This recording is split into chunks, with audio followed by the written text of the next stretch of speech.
What's up, everybody? Michael Walsh here. So I want to give my prediction for the main and co-main event this weekend, which is Merab versus Jan 2 and Pantoja versus Van. But ultimately, this is going to be more a video about strikers versus wrestlers, and specifically strikers who nominally have good anti-wrestling, who nominally have good takedown defense and scrambles and all that kind of stuff. That kind of archetype, the sort of, going all the way back to, Chuck Liddell and Crow Cop and guys like that, the sort of sprawl and brawl archetype. Just kind of examining that and how successful it's actually been against strong grapplers, because the more I think about it, the more I think that archetype is just not holding up very well. I made a video a couple weeks ago about jiu-jitsu and why jiu-jitsu hasn't been, a jiu-jitsu based game, like a jiu-jitsu first approach to MMA hasn't been viable at the top levels of the sport since the very early 2000s. And honestly, I'm starting to question the whole striker with takedown defense approach as well, because the more I think about it, the less well it's been holding up really since 2010. So, and why I bring this all up is because both of these fights represent that dynamic. So going into the first fight between Peter Yan and Dvalishvili, many people were picking Yan. They kind of saw it as this poisonous matchup for Merab, where it's Yan has great cardio. He's been in many 5-round fights. He's got great wrestling, great takedown defense, great scrambles. His striking is elite. This is a terrible matchup. He's going to be able to stuff enough takedowns, keep up with the pace enough, and he's going to be able to just light Merab up on the feet. Merab is so hittable, just like at the Moraes fight. That was kind of the idea going in. And the fact that, Merab couldn't get Aldo down, it was sort of well, what if Aldo, wasn't as content to sit on the fence, and what if Aldo could push a much stronger pace and had 5 rounds to work? What then? And of course, we saw what happened. Merab just washed over Yan, and I'm more or less picking the same thing to happen. But if you were picking Yan, which I haven't seen anyone who is, but if you were picking him, you would be picking him to somehow concoct a game plan based around using anti-wrestling to allow you the time and the distance to strike. That would be the hope. And when it comes to Van, I see more people picking Van against Pantoja. I haven't looked at the odds. I'd assume Pantoja is still the favorite, but just in the videos I've watched, I've seen multiple people pick Van. And I get it, and I get it more for Van than I would for picking Yan over Merab in a rematch.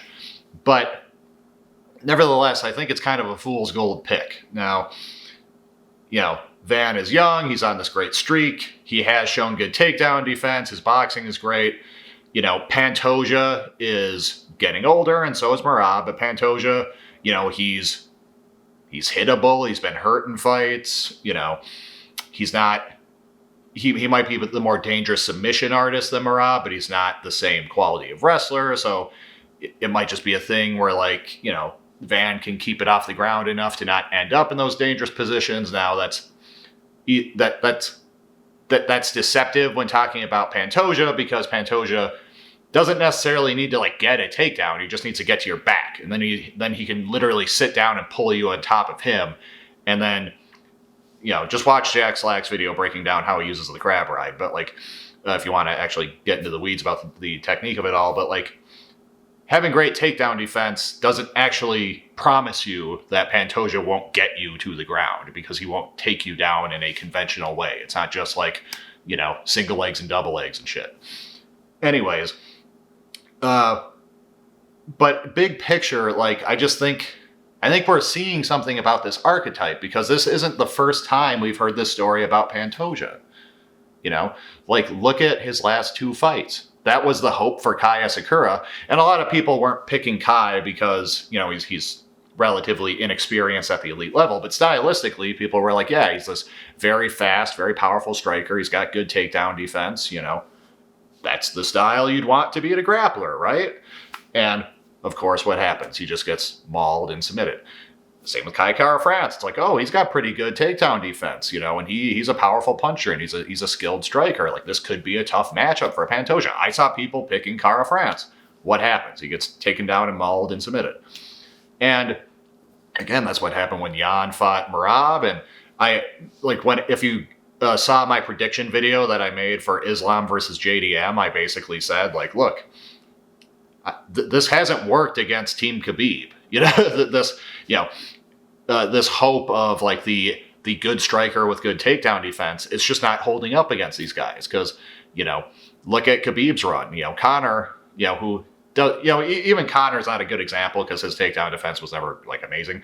But like, the argument for Dustin to beat Khabib and for Justin to beat Khabib, especially, was like, oh, they have good enough grappling that they can like keep it on the feet enough, get enough footwork, everything else to keep it on the feet, make it work against Khabib. Of course, that didn't end up happening, just like it didn't happen when he fought RDA, who would be another example of a guy who could potentially win through those means. Didn't happen there. With Islam, it didn't happen with Volk. Volk had the best argument for that sort of archetype working, and he did quite well in the first fight, but he still lost, and they lost the rematch. And look what Islam did against JDM, same thing. And even like Umar, like look what Umar did to Corey Sandhagen, and look what Merab has done to Corey Sandhagen. And just look across time. This goes back again. This has kind of been showing itself since like the 2010s, because yes, you had guys like Chuck Liddell and like Crow Cop who made this work. Chuck Liddell fought good wrestlers like Randy Couture and Tito Ortiz and got the better of his fights with them. Crow Cop developed this insane bulletproof takedown defense, and he was able to win the rematch with Randleman with it. He was able to win a trilogy of fights. He won all 3 of them against Josh Barnett, and that's very good. But look at it as time went on. Like it's hard to even think of like who are the best examples to look at of the most, in terms of like who has had the most success with that approach. Because there's people who have had success, but have they had success at the highest level? So like Thiago Alves, who was one of the top contenders during George St. Pierre's run. He fought George St. Pierre and lost. He was a striker with great takedown defense. He showed that against Matt Hughes. He showed that against Josh Koscheck. But then he fought Pierre, got taken down a bunch. And more importantly, after that, he fought John Fitch and got taken down a bunch. Junior Dos Santos, striker with bulletproof takedown defense. And he made it work to a point. He made it work against Shane Carwin, but he couldn't make it work against Cain Velasquez. Conor McGregor, no one even really saw him as ever having bulletproof takedown defense, but, he was able to beat a guy like Chad Mendez, and sure, that was on short notice, but he was able to, and he didn't actually do very well defending the takedowns, but he did well enough to win the fight, but then he goes on later to fight Khabib, and what happens? Leon Edwards has been a very good recent success where he was able to do it against Kamaru Usman, especially in their third fight, where he was able to use his takedown defense to keep it on the feet and win the striking exchanges. But just look what's happened to him since. Look what happened with Bilal and with Sean Brady. This is not adding up very well for this type of fighter.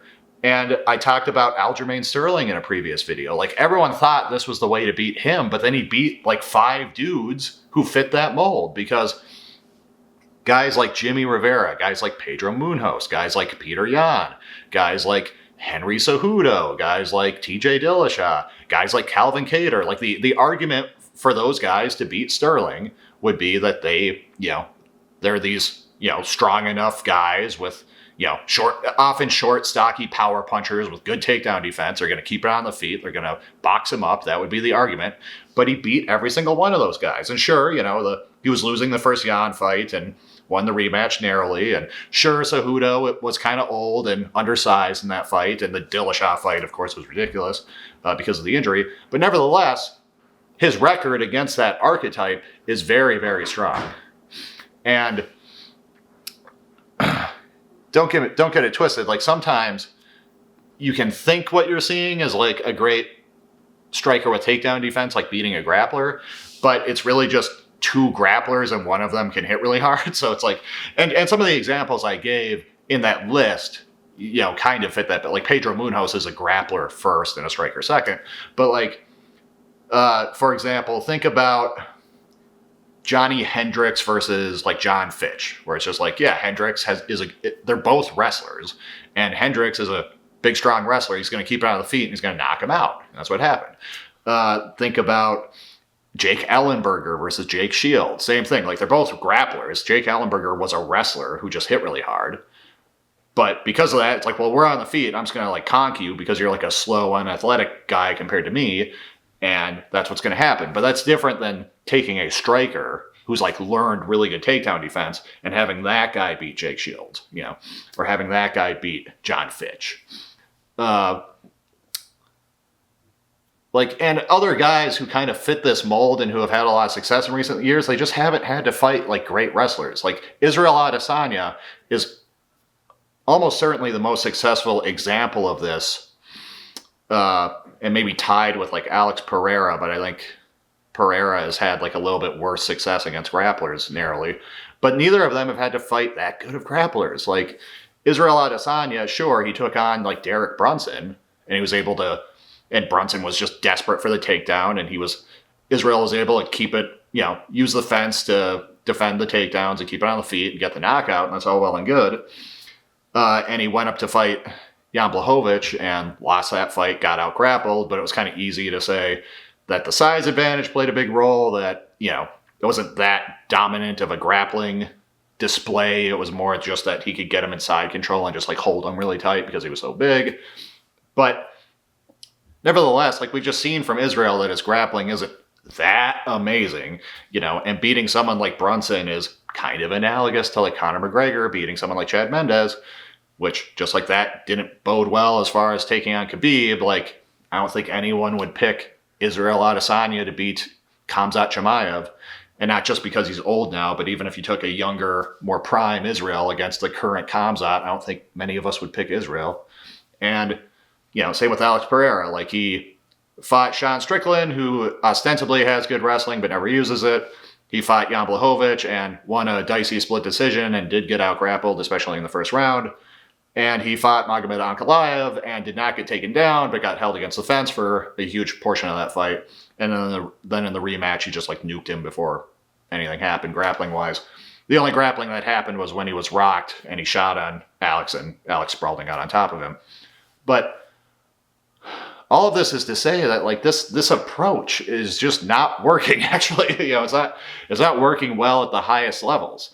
And you know, it's occasionally getting you a belt, like Junior Dos Santos winning the belt the first time, but then going on to lose it, or Edwards winning against Usman in the trilogy, but then going on to lose it against guys like against Bilal, and then to lose after against Brady, and like, you know, and these success stories have kind of been guys who haven't had to deal with it. So like Israel just didn't have to deal with like truly elite wrestling. You know, elite at that Khamzat, at that Khabib, at that Islam, at that Merab, like that level, he just never had to deal with. Even like Volkanovski and Max Holloway, two of the greatest fighters to ever live, two of the best featherweights ever, they just like didn't have to deal with this, you know? And that's part of why I'm so desperate to see Volk fight Evloev, because if he can win that fight, that will do so much for him, and I made a whole video about that, but they just haven't really had to take this on.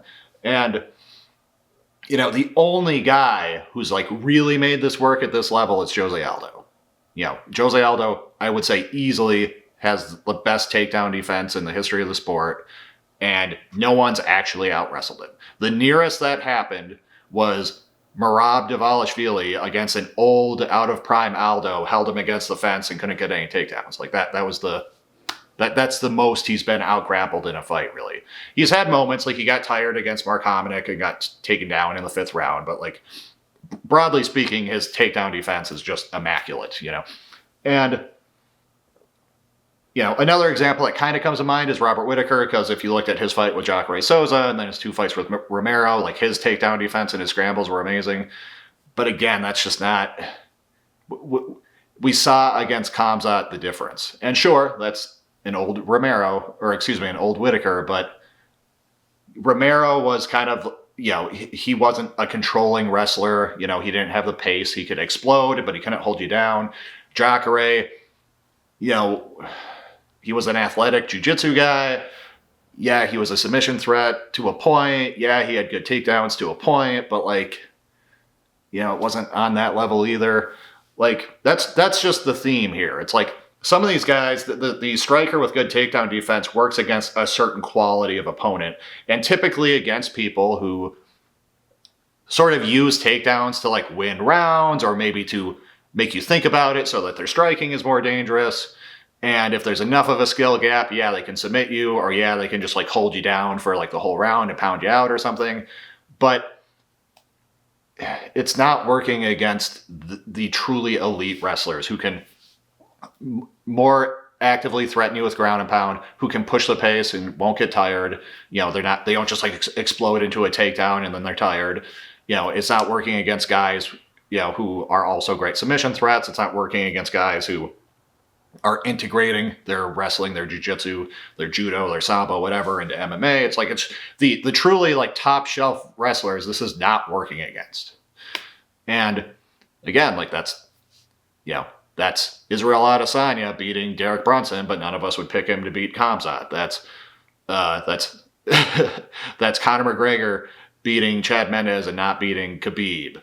That's Gino Dos Santos beating Shane Carwin, but not beating Kane. Like we're seeing the difference here. And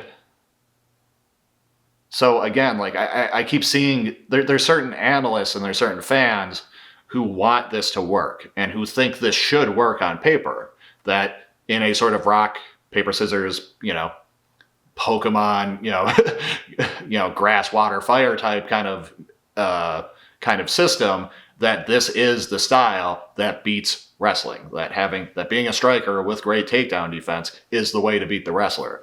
And we're kind of just seeing, I think that's not actually true. I think we're seeing that as an archetype, that's not that successful of one. It's successful to a point, but it's not successful at the very highest level. And it just hasn't been since like 2010. It's doing better than the jiu-jitsu archetype has, but it's not actually doing that great. And so that's where it's like, I just can't pick Pantoja to lose to someone like Van, whose whole hope is like, well, I'll stop the takedowns and box you up. And I can't pick Merab to lose to Peter Yan, because the same thing is just like, well, I'll just keep it on the feet and beat you up. It's like, that's just not working. It's not working against guys who actually can push a pace or are actually good at holding you down or are actually good at finishing you, which Merab and Pantoja are both some combination of those things. Like, it just doesn't work. It works against, again, it works against a short notice Chad Mendes. It works against Shane Carwin. It works against Derek Brunson. It works against those kinds of guys. It's not working against this. And, and even other success stories like Crow Cop, really got great takedown defenses as his career went on. But like, he didn't have to do it against the best of wrestlers. He did it against Kevin Randleman in a rematch. But like, Randleman is not the most, he also is not of that elite level, that kind of current meta, or that sort of like Cain Velasquez onward meta of like pace pushing, controlling, ground and pounding wrestler. And Josh Barnett, he's not even a wrestler. He's a catch wrestler. He's more of a submission wrestler. His takedowns and his control and stuff are not on the level of those guys. And neither is his physicality and his pace. So it's like, again, really Jose Aldo is the only guy, and that speaks to Jose and his athleticism and his greatness and his skill and everything. But other than him, like, no one's making this work. So this was a prediction video, but it's more of a topic video, because I really don't think this archetype is gonna be that viable at the top level. I don't think that's gonna turn around. I don't think it's a smart thing to pick anymore. I just keep seeing people time after time after time pick JDM, pick Van, pick Volk, pick all these guys, and it's like, I don't think this is working. I don't think this is reliable. And sure, I might have to eat crow here because Van might just knock out Pantoja. Pantoja, again, does get caught. He is getting old, and I won't be shocked if that happened, and I won't even be like disappointed if that happened. Like, I like Pantoja, I want to see him keep winning, but seeing an exciting young striker take over at flyweight would be pretty fucking cool too. But I'll put it this way, I will be surprised if Van can like actually do that over the course of a whole fight, because it'll be one thing if he just kind of catches Pantoja early. Like, Pantoja gets caught, he's old, whatever. And it'll be one thing if Pantoja just looks old in this fight, if he just looks like he's lost a step, if he looks like, you know, he can't push the same pace he used to, and Van wins that way. But I will be surprised if Pantoja looks good. Like, if he looks fresh, uninjured, like his athleticism is still there, like he can still take a shot. And if he actually applies that round after round against Van, and Van just keeps stuffing the takedowns, keeps landing strikes, keeps like, you know, escaping the back positions, keeps landing strikes, and gets like a later finish, you know, where it actually seems like, yeah, you just are the better man. This wasn't luck, this wasn't age. You just have the style to beat Pantoja. That would surprise me. Like, that would genuinely surprise me. And it would surprise me all the more if Peter Yan can do that against Merab. Same kind of deal there. Like, Merab is getting old. The fact that he's taking fights at this schedule makes me think he still feels good about his body, about his injuries, about his athleticism and everything. But he's getting up there in age too, and he's got a very physical style, so at some point it's going to drop off. But again, assuming Merab looks the part, assuming he still looks like he's in his prime, I don't see Yan beating him. And I just don't see the striker with takedown defense, the sprawl and brawl style. I just don't see that like winning titles anymore. I don't see that having long championship reigns. I don't see that. Specifically, I just don't see that matching up well against the actual top shelf wrestlers. I think that's something that sounds good on paper, but is just not playing out in reality. So that's what I've got on that.